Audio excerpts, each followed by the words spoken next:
రావటం లేట్ అయినా రావడం పక్కా.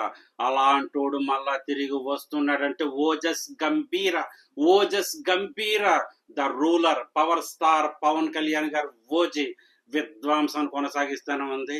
గాడ్జిల్లా ఊరి మీద పడిపోతే ఎటువంటి విధ్వంసం జరుగుతుందో ఓజీ అటువంటి ప్రళయాన్ని సృష్టిస్తూ ఉంది. ఓజీ మేకర్స్ ఇంతవరకు పోస్టర్ రిలీజ్ చేయలేదు. సండేతో కలుపుకొని మండే పోస్టర్ రిలీజ్ చేసే అవకాశం కన్ఫర్మ్ గా ఉంది. 3 days స్టేట్ వర్గాలు ఇచ్చిన ఇన్ఫర్మేషన్ ఏంటంటే 201 నుంచి 212 కోట్ల వరకు రావచ్చు అంటున్నారు. కానీ మేకర్స్ దగ్గర కొన్ని కలెక్షన్స్ ఉంటాయి, అండర్ రిపోర్ట్ చేసే కలెక్షన్స్.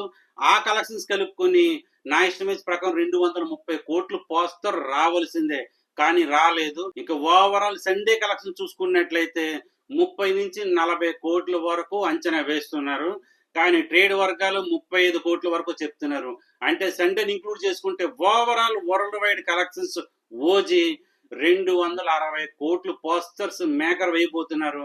కానీ ట్రేడ్ వర్గాల నుంచి వచ్చిన న్యూస్ ఏంటంటే 230 నుంచి 235 వరకు వచ్చింది అంటున్నారు. So makers under report collections వాళ్ళ దగ్గర ఉంటే కనుక ఎలాగో 25 కోట్లు ఎలాగో డిఫరెన్స్ వస్తుంది. ఓజీకి పెట్టిన బడ్జెట్ 250 కోట్లు. అంటే ఓవరాల్ గా 4 రోజుల కలెక్షన్స్ 250 కోట్లే వేసుకున్నా అంటే పెట్టిన బడ్జెట్ రికవర్ అయిపోయింది, నష్టాల్లోంచి బయటపడిపోయినట్టే.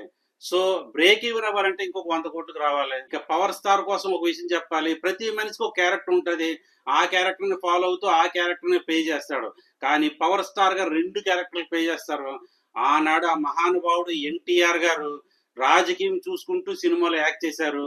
ఈనాడు ఈ మహనీయుడు రాజకీయాన్ని సక్సెస్ చేస్తూ సినిమాలను కూడా ఎంటర్టైన్ చేస్తూ ప్రజలకు వినోదాన్ని పంచుతున్నాడు. నిజంగా పవర్ స్టార్ గ్రేట్ అని చెప్పాలి. గూస్ బంప్స్ వచ్చే న్యూస్ ఏంటంటే బాలీవుడ్ లో సుజిత్ గుడి కట్టేసేలా ఉన్నారు. అంత హ్యాపీ అయిపోతున్నారు, అంత సంతోషం అయిపోతున్నారు.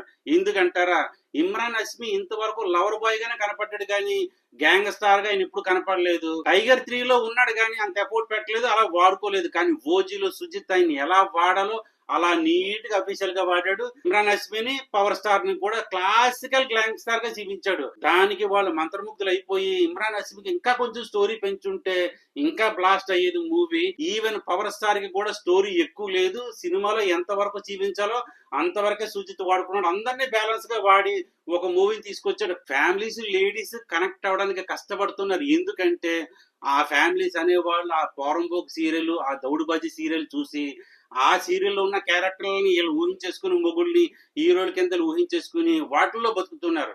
సో అలాంటి వాళ్ళకి గ్యాంగ్స్టర్ సినిమా చూపిస్తే పని అవ్వదు. సంక్రాంతికి వస్తున్నాం లాంటి సినిమా పెట్టేసి 2 భార్యలు పెట్టేస్తే అదేమన్నది ఇదేమంటదని చెప్పేసి ఇది ఎలా ప్లాన్ చేసుకుంది, అదే ప్లాన్ చేసుకుంది, ఎలా దెబ్బలాడుకున్నారని తండాలు వచ్చి పడిపోతారు. అందుకని సంక్రాంతికి వస్తున్నాం 350 కోట్ల వరకు వెళ్ళిపోయింది. సో ఫ్యామిలీని కనెక్ట్ అవ్వాలంటే అమ్మ ఎమోషన్, చెల్లి ఎమోషన్ ఉండాలి. కానీ గ్యాంగ్స్టర్ సినిమాలకి ఫ్యామిలీని కనెక్ట్ అవ్వరు.